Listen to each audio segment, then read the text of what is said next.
Asthma को लोग अक्सर लंग्स की बीमारी समझ लेते हैं। सांस फूलना, सीटी जैसी आवाज और खांसी, बात यहीं तक सीमित कर दी जाती है। लेकिन साइंस और क्लिनिकल ऑब्जर्वेशन एक बात कहते हैं, अस्थमा पूरे शरीर का डिसऑर्डर स्टेट है, ना कि सिर्फ लंग्स का। अस्थमा असल में एयरवेज का क्रॉनिक इन्फ्लेमेशन है। इन्फ्लेमेशन मतलब अंदर से एयरवेज की सूजन। यह सूजन अचानक नहीं आती, बल्कि हमारे इम्यून सिस्टम के ओवर रिएक्शन की वजह से डेवलप होती है। धूल, ठंडी हवा, फूलों के पॉलेंस या पेड़ों से गिरती हुई पत्तियों के एलर्जेंस, ये शरीर के इम्यून सिस्टम के लिए एक फॉरेन बॉडी है जो सिर्फ एक ट्रिगर है, ना कि बीमारी। अस्थमा के मरीजों में इम्यून सिस्टम बहुत ज़्यादा सेंसिटिव हो जाता है। जो चीज़ें आम लोगों के लिए बिल्कुल रिएक्ट नहीं करती, वही चीज़ें अस्थमा के पेशेंट में खतरे की घंटी बन जाती है।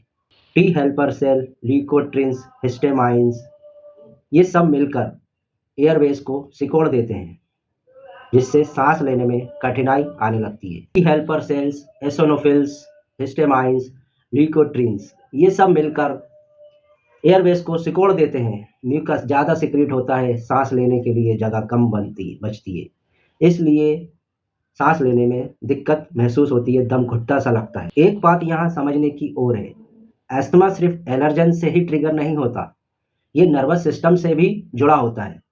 नर्वस सिस्टम सांसों को से सीधे जुड़ी होती है, जैसे अचानक से डर, क्योंकि वेगस नर्व रेस्पिरेटरी मसल्स को कंट्रोल करती है, इसलिए नर्वस सिस्टम सीधे सांस से जुड़ा होता है और अस्थमा का ट्रिगर बनता है। आज की रिसर्च बताती है कि asthma allergen trigger nervous system के अलावा गट बायोम से भी ट्रिगर हो सकता है। प्रोसेस्ड फूड का ज़्यादा यूज़, एंटीबायोटिक्स और गट बायोम का बिगड़ना अस्थमा का ट्रिगर बन रहा है, खास तौर से बच्चों में।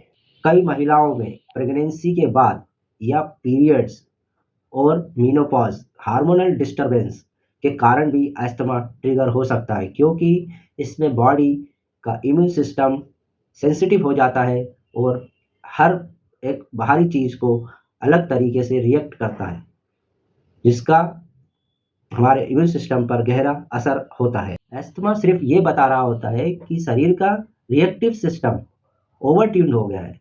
हर बार ट्रिगर आने पर शरीर का इम्यून सिस्टम ज़्यादा रिस्पॉन्ड कर देता है और प्रॉब्लम शुरू हो जाती है। इसलिए सिर्फ इन्हेलर देना काफ़ी नहीं है।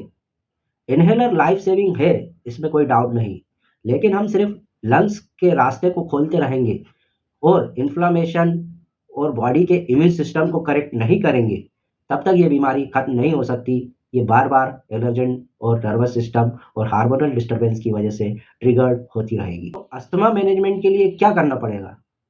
इसमें शरीर के लाइफस्टाइल को सुधारना पड़ेगा, बॉडी के मैकेनिज्म को सुधारना पड़ेगा, ट्रिगर्स से दोस्ती करना पड़ेगी और रिस्पॉन्ड को कम करना पड़ेगा।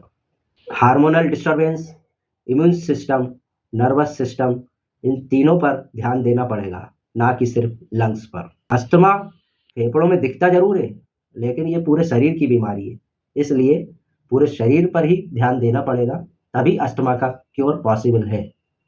इम्यूनिटी को बढ़ाओ, इन्फ्लेमेशन को कम करो। इन्हेलर लेना इलाज नहीं है, बॉडी के हार्मोनल इम्बैलेंस को सही करना सही इलाज है।